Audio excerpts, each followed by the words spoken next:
Before he died, Peter Falk revealed the 7 actors he believed were truly evil, a revelation that surprised many who admired the gentle, sharp-witted star of Columbo. Born Peter Michael Falk on September 16, 1927, in New York City and raised in Ossining, New York, his life began with hardship.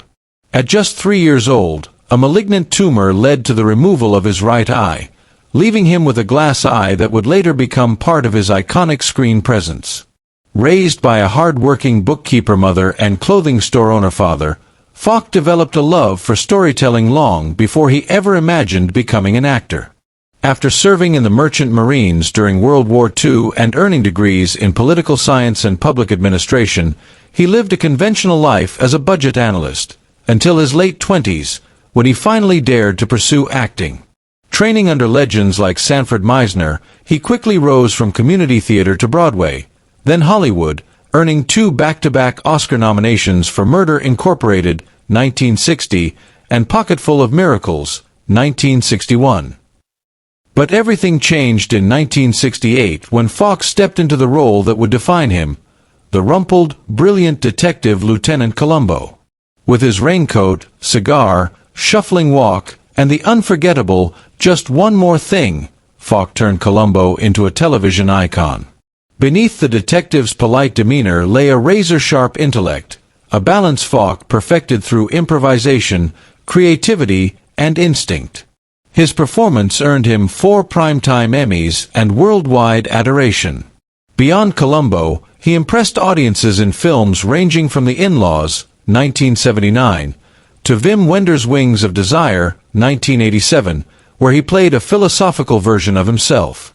In his personal life, Falk married Alice Mayo in 1960, adopting 2 daughters, Catherine and Jackie, who brought warmth and grounding to his busy career.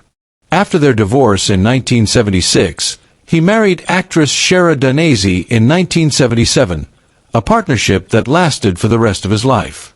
Shara appeared in more Columbo episodes than any other guest star, reflecting the creative synergy they shared.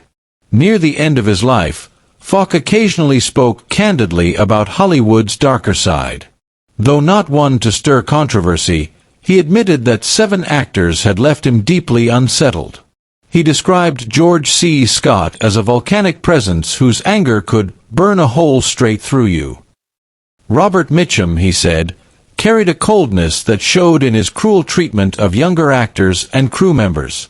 Telly Savalas, charismatic on screen, was manipulative and power-hungry behind the scenes.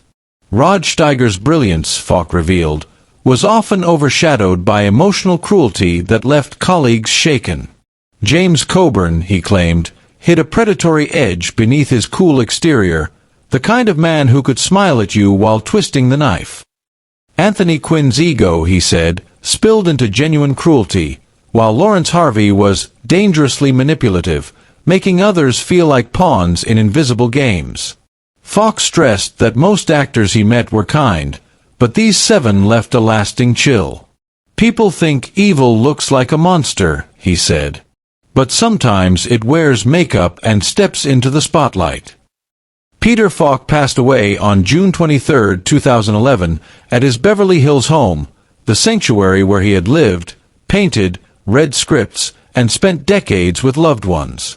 Pneumonia and complications from Alzheimer's ended his life at 83, a painful irony for an actor whose most famous character was defined by sharp instinct and memory. His daughters remembered him lovingly, describing a father full of wisdom, humor, and gentle mischief. Falk was laid to rest at Westwood Village Memorial Park Cemetery, among Hollywood legends. Fans still visit his grave, leaving flowers and notes for the man whose iconic raincoat, cigar, and "Just One More Thing" continue to live on in television history.